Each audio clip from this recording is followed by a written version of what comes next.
इस युग में एक परम भक्त है जिनका नाम सेन नाई है। वे सात्विक और भक्ति भाव में लीन रहने वाले व्यक्ति हैं।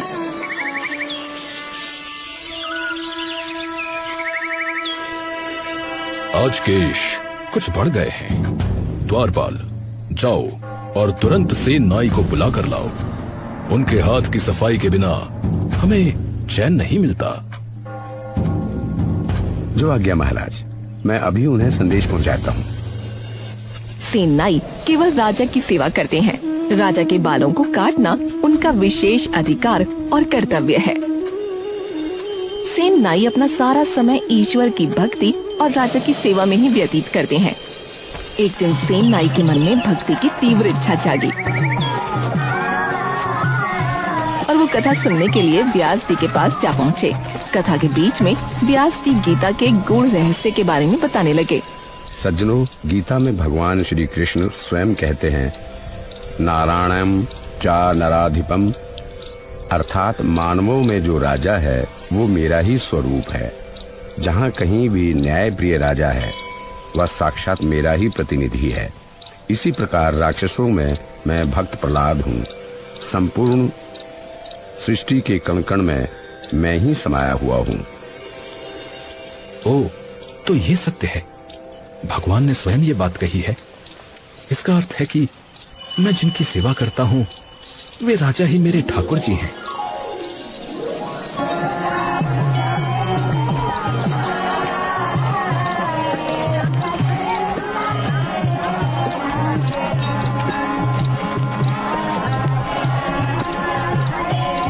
सेन नाई की खुशी का ठिकाना न रहा।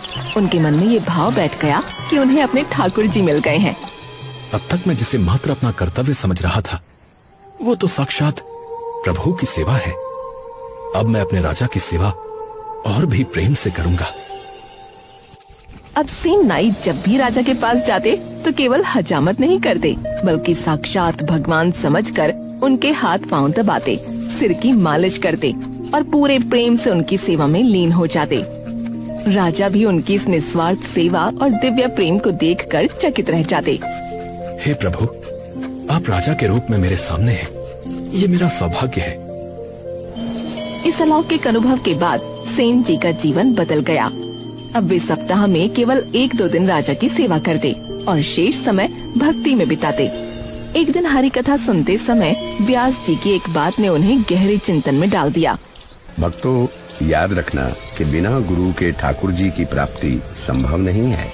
गुरु ही वो मार्गदर्शक है जो आत्मा का परमात्मा से मिलन कराता है। बिना गुरु के ज्ञान अधूरा है।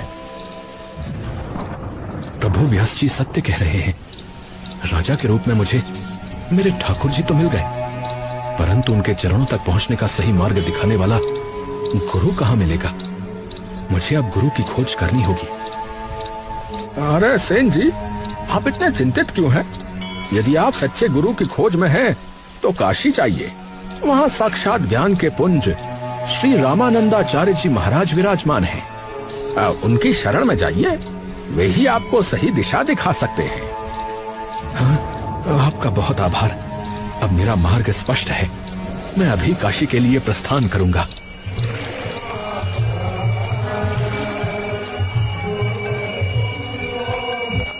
गुरु की प्यास लेकर सेन नाई काशी पहुंच गए। वहां उन्होंने स्वामी रामानंदाचार्य जी से दीक्षा लेने का बहुत प्रयास किया। वो कई दिनों तक मठ के चक्कर काटते रहे, पर संयोग कुछ ऐसा बना कि उन्हें अवसर नहीं मिल पा रहा था। सेन जी, अभी महाराज अपनी साधना में अत्यंत व्यस्त हैं। वे अभी किसी से भेंट नहीं कर पा रहे हैं। भैया, मैं बहुत दूर से आया हूँ। बस एक बार महाराज के दर्शन हो जाएं और वो मुझे अपना शिष्य स्वीकार कर ले तो मेरा जीवन धन्य हो जाए। रामानंदाचार्य जी की साधना और व्यस्तता के कारण सेन नाई को दीक्षा नहीं मिल पा रही थी, पर उनका विश्वास अडिग था। इसी प्रतीक्षा के बीच दोपहर एक विरक्त संत मुंडन कराने सेन जी के पास आए। अचानक सेन जी के सामने एक गहरा धर्म संकट खड़ा हो गया। बेटा, ये सारी बात हटा दो। मुंडन पूरा होना चाहिए। सेन जी ने बड़ी सावधानी से मुंडन किया। पर अंत में सिर के ऊपर शिखा यानी चोटी छोड़ दी। भैया, ये शिखा भी काट दो, इसे भी रहने की आवश्यकता नहीं है। अब क्षमा करें महाराज, ये आप क्या कह रहे हैं? मैं एक हिंदू होकर अपने हाथों से आपकी शिखा काटूं? नहीं नहीं, यह तो घोर अनर्थ होगा। मैं ये पाप अपने सिर नहीं ले सकता। तुम संकोच मत करो वत्स, मैं एक विरक्त साधु हूँ जो संसार का त्याग कर देते हैं। वे शिखा और सूत्र का भी त्याग कर देते हैं। हमारे मार्ग में इसकी मनाही नहीं है। तुम निश्चिंत होकर इसे काट दो। तो महाराज, आप ज्ञानी हैं, संत हैं। आप जो आज्ञा देंगे मैं सहर्ष स्वीकार करूंगा। आपकी चरण सेवा करूंगा। पर शिखा काटना मेरी मर्यादा और धर्म के विरुद्ध है। मेरी अंतरात्मा इसकी अनुमति नहीं दे रही। अरे भाई, ये हमारे पंथ की रीति है। हमें शिखा नहीं रखनी होती। तुम धर्म की चिंता ना करो, बस अपना काम करो। सेन नाई के मन में एक बिजली सी कौंधी। उन्हें याद आया कि उन्हें रामानंदाचार्य जी से मिलना था, पर अवसर नहीं मिल रहा था। उन्होंने बड़ी ही चतुराई और भक्ति से एक युक्ति सोची। प्रभु, आप साक्षात महात्मा हैं। मेरा छोटा सा मन आपकी बात को समझ नहीं पा रहा है। यदि आप मुझे काशी के स्वामी श्री रामानंदाचार्य जी महाराज के पास ले चले और वे स्वयं मुख से कह दे कि शिखा काटना शास्त्र सम्मत है और मुझे पाप नहीं लगेगा, तो मैं तुरंत यह कार्य कर दूंगा। बस इतनी सी बात। चलो, मैं तुम्हें अभी स्वामी जी के पास ले चलता हूँ। सेन नाई की आंखों में अश्रु भर आए। आज गुरु मिलन की उनकी तड़प पूरी होने वाली थी। जब संत ने रामानंदाचार्य जी को उनकी अधिक निष्ठा की गाथा सुनाई, तो एक साधारण नाई का धर्म के प्रति ऐसा समर्पण देखकर गुरुदेव का हृदय गदगद हो गया। वत्स सेन, धन्य है तुम्हारी निष्ठा। लोग ज्ञान की बातें तो बहुत करते हैं, पर धर्म की मर्यादा का पालन विरले ही कर पाते हैं। तुमने एक संत की शिखा काटने से मना करके अपने संस्कारों का मान रखा है। तुम्हारी ये अडिग आस्था ही तुम्हारी सबसे बड़ी योग्यता है। हे दयालु, मैं तो एक तुच्छ सेवक हूं। बस भय था कि अनजाने में कोई पाप न हो जाए। प्रभु, जन्म जन्मांतर से भटक रहा हूं, अब अपनी शरण में ले लीजिए। रामानंदाचार्य जी ने सेन जी के प्रेम और व्याकुलता को देखते हुए उन्हें अपना शिष्य स्वीकार कर लिया। उन्होंने विधि विधान से सेन जी के मस्तक पर तिलक लगाया, कान में गुरु मंत्र दिया और उनका नया नामकरण किया। दीक्षा पूर्ण होने के बाद सेन जी का चेहरा दिव्य आभा से चमक उठा। गुरुदेव, आपने मुझ जैसे पापी को अपनाकर मेरा जीवन सफल कर दिया। अब इस दास के लिए क्या आज्ञा है? क्या मैं यहीं रहकर आपकी सेवा करूं? नहीं पुत्र, तुम्हारी साधना का श्रेय तुम्हारा अपना गांव और तुम्हारा कर्म है। मेरी आज्ञा सुनो, पुनः अपने गांव जाओ। जो मंत्र मैंने दिया है उसका निरंतर जाप करो और स्मरण रखना, जब भी कोई साधु संत तुम्हारे द्वार पर आए तो अपना सारा कार्य छोड़कर उनकी सेवा में लग जाना। संतों की सेवा ही मेरी सच्ची सेवा होगी। जो आज्ञा गुरुदेव, आपकी वाणी ही अब मेरा जीवन है। मैं जीवन भर संतों की सेवा और हरि नाम का सुमिरन करूंगा। गुरु का आशीर्वाद और मंत्र लेकर सेन नाई अपने गांव लौट आए। अब उनकी कुटिया भक्ति और सेवा का केंद्र बन गई थी। वो अपने काम को ही ईश्वर की सेवा मानने लगे। इसी बीच एक शाम राजा का संदेश वाहक विशेष कार्य के लिए उनके पास पहुंचा। सेन जी, महाराज ने आपको तुरंत याद किया है। कल सुबह की तैयारी के लिए कुछ विशेष निर्देश हैं। मैं अभी चलता हूँ। महाराज की आज्ञा टालना मेरे लिए संभव नहीं। आओ सेन, देखो, कल का दिन हमारे लिए अत्यंत महत्वपूर्ण है। हमें पड़ोसी राज्य के राजा से भेंट करने जाना है। राजनीति और मर्यादा की बात है, इसलिए हमारा स्वरूप प्रभावशाली दिखना चाहिए।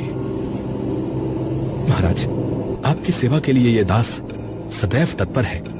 क्या क्या है? कल सूर्योदय होते ही तुम महल आ जाना। पहले हमारे कुछ केश काट देना, फिर सुगंधित तेलों से मालिश करना। जब हम पूरी तरह तैयार होकर स्नान कर लेंगे, उसके पश्चात ही हम प्रस्थान करेंगे। काम में कोई देरी नहीं होनी चाहिए। आप निश्चिंत रहें महाराज। कल सुबह भोर होने से पहले ही मैं आपके चरणों में उपस्थित हो जाऊंगा। राजा से विदा लेकर सेन नाई अपनी कुटिया पर आए। उस तरह तेज किया और मालिश के लिए विशेष तेल तैयार किए। कल की जिम्मेदारी बड़ी थी, इसलिए उन्होंने सारी व्यवस्था रात में ही पूरी कर ली। हे प्रभु, कल राजा के रूप में आपकी सेवा करनी है। मुझे शक्ति देना कि मैं अपना कर्तव्य निष्ठा से निभा सकूं। राम राम राम राम। गुरु मंत्र का जाप करते हुए सेन जी निद्रा में लीन हो गए।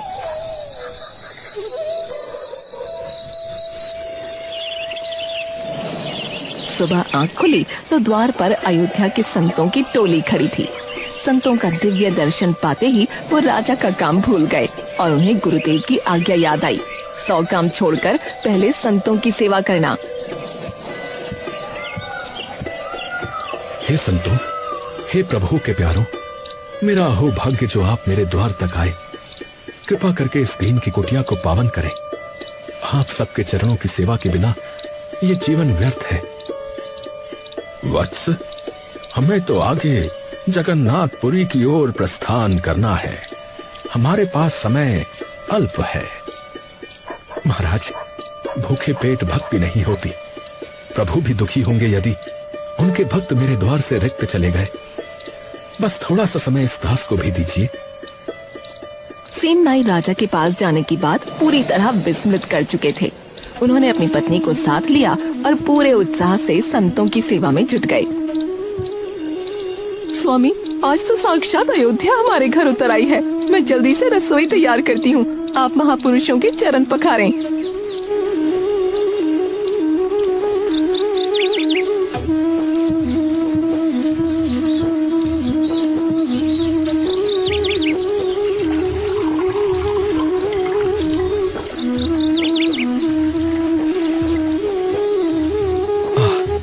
चरणों की धूल मिल जाए तो मेरा उद्धार हो जाए। देवी, इन्हें सुंदर वस्त्र भेंट करो और आदर सहित आसन पर बैठाओ। घर में दिव्य उत्सव जैसा माहौल हो गया। प्रेम पूर्वक भोजन कराने के बाद सेन जी ने संतों के सामने करबद्ध प्रार्थना की। महात्माओं, तृप्ति तो भोजन से हुई, पर मन की प्यास बुझाने के लिए कुछ हरि चर्चा, कुछ सत्संग हो जाए। भक्तों, राम नाम ही सत्य है, जो सब कुछ छोड़कर हरि का हो जाता है। हरि उसके योग क्षेम का वहन स्वयं करते हैं। प्रेम ही ईश्वर है। प्रवचन सुनते ही वातावरण वैराग्य और प्रेम से भर गया। तभी कीर्तन प्रारंभ हुआ।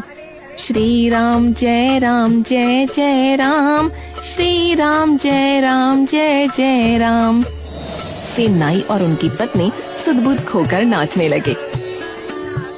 हाँ गुरुदेव, हाँ मेरे राम, कैसी अद्भुत कृपा है आपकी। धन्य है ये जीवन। उनकी आंखों से अश्रुओं की धारा बह रही थी। वो पूरी तरह से भक्ति के रस में निमग्न थे। राजमहल सूर्य आकाश में चढ़ चुका था। महल में राजा व्याकुल होकर टहल रहे थे। पल पल बीत रहा था और दूसरे राज्य के राजा से मिलने का समय निकट आता जा रहा था।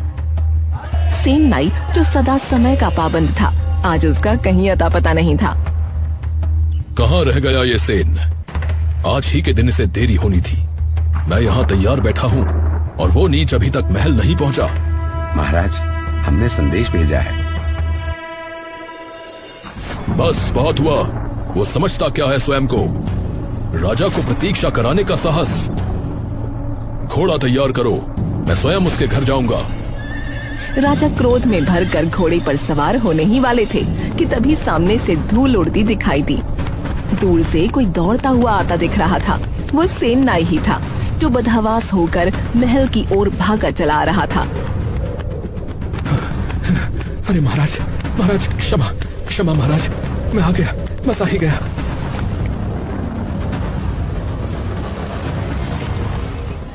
सेन नाई की हालत अजीब थी। वो अपनी धोती संभाल रहा था। उसके चेहरे पर एक अजीब सी चमक थी और वो लगातार माफी मांग रहा था।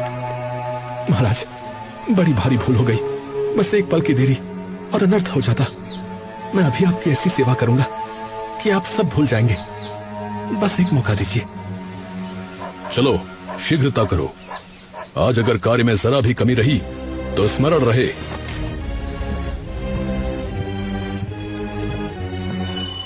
सेन, कहां रह गए थे इतनी देर? क्या तुम्हें अपने प्राणों का भय नहीं है? महाराज, क्षमा कर दें, मुझसे बहुत बड़ा विलंब हो गया। बस अपना दास समझकर अपराध क्षमा करें। नहीं, बहानेबाजी नहीं चलेगी। दंड तो तुम्हें मिलकर ही रहेगा। तुमने मेरा अपमान किया है। प्रभु, मेरा मतलब महाराज, दंड तो आपके हाथ में है, पर पहले आप विराजिए। आपको बहुत विलंब हो रहा है, मैं झटपट आपकी सेवा किए देता हूँ। राजा अनमने मन से बैठ गए। सेन रूपी भगवान ने बड़े ही कौशल से राजा की हजामत की। उनके स्पर्श में एक अजीब सी शीतलता थी। राजा का क्रोध धीरे धीरे शांत होने लगा, पर जबान पर अभी भी सख्ती थी। महाराज, आप बहुत थके हुए लग रहे हैं। आज्ञा दें तो मैं आपके हाथ पांव दबा दूं, मालिश कर दूं। तुम सेवा तो कर लो, परंतु स्मरण रहे, दंड से तुम फिर भी नहीं बचोगे। महाराज, आप क्रोध में अच्छे नहीं लगते। आप तो प्रजा के पिता हैं, थोड़ा प्रसन्न रहा कीजिए ना। प्रभु के कोमल हाथों का स्पर्श पाकर राजा के शरीर की सारी थकान मिटने लगी। वो एक अद्भुत शांति का अनुभव करने लगे। महाराज, उंगलियां चटका दूं? आपके कंधों में बहुत जकड़न है। कहो तो आपकी कमर भी चटका दूं? तुम इतने वर्षों से यहां आ रहे हो सेन, परंतु आज तुम्हारी सेवा में कुछ अलग ही बात है। ऐसा सुख मुझे पहले कभी नहीं मिला, पर फिर भी दंड तो मैं तुझे दूंगा ही। जी महाराज, दंड दे दीजिएगा, बस थोड़ा गर्दन टेढ़ी कर लीजिए, यहाँ मालिश बाकी है। जैसे ही राजा ने गर्दन टेढ़ी की, पास ही रखे तेल के कटोरे में उनकी नजर पड़ी। उस तेल के प्रतिबिंब में उन्हें सेन नाई नहीं, बल्कि मोर मुकुटधारी मंद मंद मुस्कुराते हुए साक्षात श्री कृष्ण के दर्शन हुए। राजा की आंखें फटी की फटी रह गईं।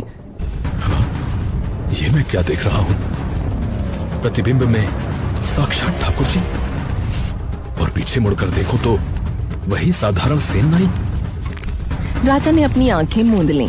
स्पर्श वही कोमल, वही दिव्य था। राजा का मन डोलने लगा। उन्हें उस स्पर्श में वो आनंद मिलने लगा जो इस मृत्यु लोक का था ही नहीं। कहीं ऐसा तो नहीं कि ये सच में मेरे ठाकुर जी ही हों? क्या भक्त की लाज रखने के लिए भगवान स्वयं उस तरह चला रहे हैं? राजा का अहंकार गलने लगा। प्रभु की दिव्य सेवा के आनंद में राजा की आंख लग गई थी। जैसे ही उनकी नींद खुली, उन्होंने व्याकुल होकर चारों ओर देखा। कमरा खाली था, बस शांति पसरी थी। हाँ? अरे वो सेन कहाँ गया? अभी तो यहीं था। महाराज, आप मालिश कराते कराते गहरी निद्रा में चले गए थे। सेन ने जब देखा कि आपका सारा काम संपन्न हो गया है, तो वो बोला कि महाराज को आराम करने दो। चला गया बिना बताए? जी महाराज, वो तो अपनी दक्षिणा लेकर कब का जा चुका है। उसने कहा कि अब उसे अपने घर के कार्यों के लिए निकलना होगा। अद्भुत। आज की सेवा सेवा नहीं, कोई जादू था। अभी भी मेरा शरीर हवा की भांति हल्का लग रहा है। चलो कोई बात नहीं, अब उसे अगली बार देखूंगा। फिलहाल मुझे दूसरे राजा से मिलने जाना है। जल्दी से मेरे राजसी वस्त्र और आभूषण लाओ।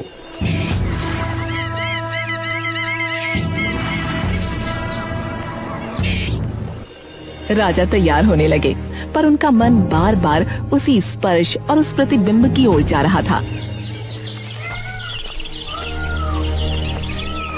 संतों के विदा होते ही सेन नाई को अचानक राजा का ध्यान आया। वो भय से कांप उठे और बदहवास होकर महल की ओर भागे। उन्हें लगा कि आज तो राजा उन्हें जीवित नहीं छोड़ेंगे, पर जब वे महल पहुंचे तो दृश्य देखकर उनके होश उड़ गए।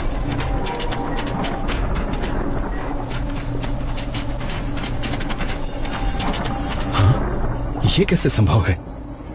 महाराज का केश कर्तन हो चुका है, केश सवरे हुए हैं, सुगंधित तेल की महक आ रही है, पर मेरे अलावा राजा को स्पर्श करने का साहस इस पूरे राज्य में किसी का नहीं है। फिर ये सेवा किसने की? क्यों भाई सेन, अभी तो विदा होकर गए थे, फिर इतनी शीघ्र वापस आ गए? क्या अपना कोई सामान भूल गए हो? भूल? महाराज, मैं तो अभी अभी आया हूँ। आपने मुझे सुबह बुलाया था, पर मेरे घर संत आ गए थे और मैं उनकी सेवा और कीर्तन में ऐसा डूबा कि सुध-बुध ही खो बैठा। मुझे आने में बहुत विलंब हो गया महाराज, मुझे क्षमा कर दें। तुम पागल हो गए हो क्या सेन? अभी तो तुम यहीं थे, तुमने ही मेरा क्षौर कर्म किया था, मेरे हाथ पांव दबाए और ऐसी मालिश की जैसी आज तक किसी ने नहीं की। फिर ये नाटक क्यों? अरे सेन, क्या आज भांग खा ली है? तू अभी तो यहाँ से दक्षिणा लेकर निकला है और आज तो तू बड़ा चतुर बन रहा था। कैसी दक्षिणा? कैसा चतुर? अरे हर बार तो तू चुपचाप 10 सोने की मोहरें लेकर चला जाता था, पर आज तो तूने गजब की कंजूसी दिखाई। बार बार कह रहा था, अरे थोड़ा और दे दो, इतना धन कहाँ ले जाओगे, थोड़ा और बढ़ा दो। आज तो तू 20 सोने की मोहरें झटक कर ले गया है। नहीं महाराज, मुझ पर विश्वास करें, मेरे पास एक भी मोहर नहीं है। मैं तो अभी अभी अपनी कुटिया से सीधा यहाँ आ रहा हूँ। सेन, तुम मिथ्या क्यों बोल रहे हो? अभी कुछ ही समय पूर्व तो तुम यहाँ थे। महाराज, यदि आपको मुझ पर विश्वास नहीं तो चलिए मेरे साथ, आइए। अयोध्या से संतों का जो जत्था निकला है वो गवाह है कि मैं सुबह से कहाँ था।